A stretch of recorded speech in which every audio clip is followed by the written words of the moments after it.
Let's start off the last conversion by underlining the numbers in units. 369 gigaliters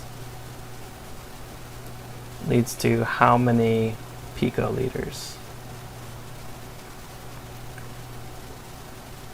If I set up the problem, it looks like 369 gigaliters becomes how many picoliters?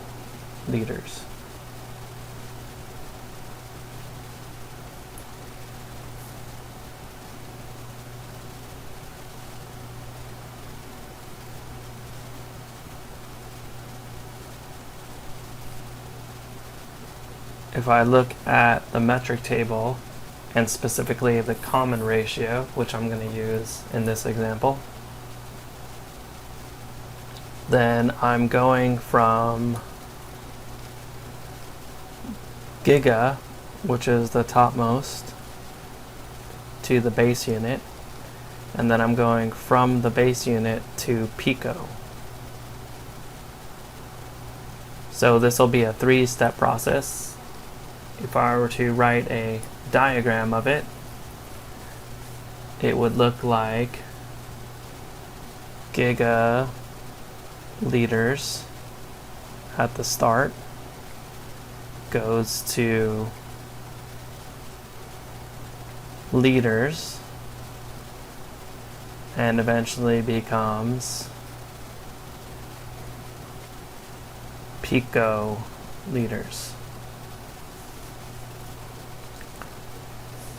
For my first conversion, let's go from giga to non-gigaliters to liters.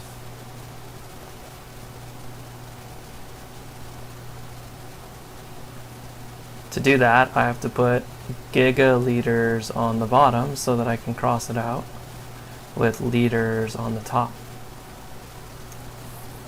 Again, if I take a look at my metric table, giga to the base unit, there's 1 billion of the base unit. So 9 zeros.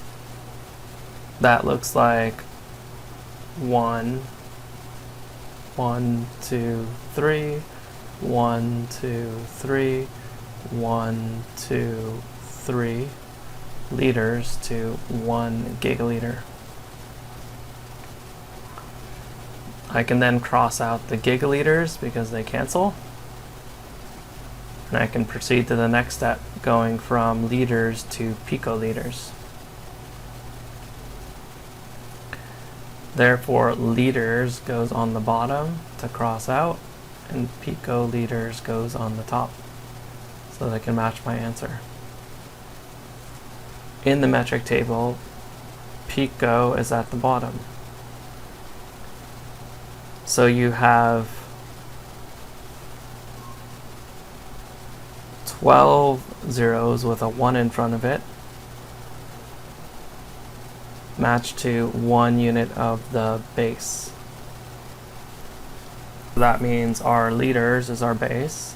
It's going to be 1, and in front of it is going to be 12 zeros with a 1.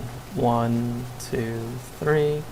1, 2, 3, 1, 2, 3, 1, 2, 3. Don't even have room for that much. Now I can cross out the liters and then multiply all of the top here.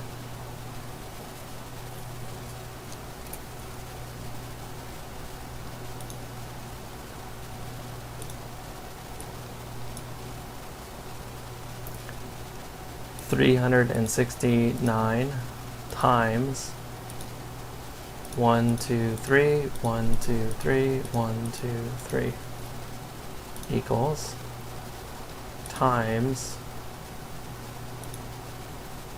1, 2, 3, 1, 2, 3, 1, 2, 3, 1, 2, 3 equals. So my final answer will be 3.6 9 times 10 to the 23rd picoliters.